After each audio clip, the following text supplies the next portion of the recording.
Армысыздар ағайын, міне біз Шымкент қаласындамыз. Мынау Қабанбай Батыр атамыздың ескерткіші. Мінекей Қабанбай Батыр атамыз мынау тәуелсіздік саябағының дәл қасында. Бұл жерде не деген жазу бар? Қабанбай Батыр атамыз айтты дейді, былай деп. Мінекей алыс туыс демеймін, мұсылман кәпір демеймін, атымды кім атаса соны қолдап жебеймін деп отыр. Мінекей Қабанбай Батырға тиесілі деп отыр бұл жазуды. Сонда енді мынандай сұрақ туындайды.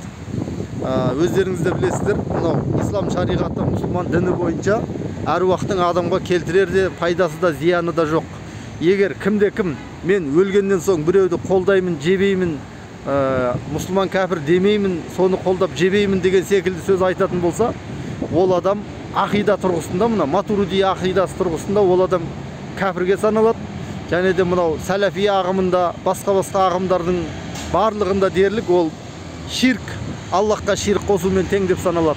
Яғни қолдайтында, демейтінде, жебейтінде тек бір ғана Аллах, ал адам баласының қолында, ал әруақ ол өлгеннен кейін оның қолында тас та жоқ, түк те қолында болмайды.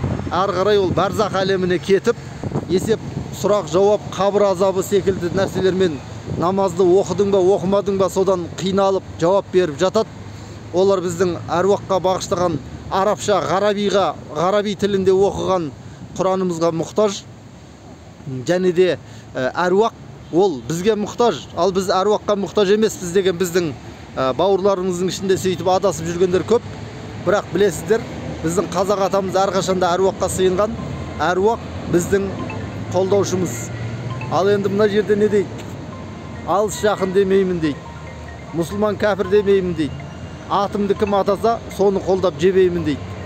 Ол мінекей қазақтың нағыз бұл төл дүние танымында ешқандай да араптан келген семиттік идеология емес, таза қазақтың өз төл дүние танымында бұл әруақ деген ұғым, бұл ұлы құдірет, атадан балаға өтіп келе жатқан энергия.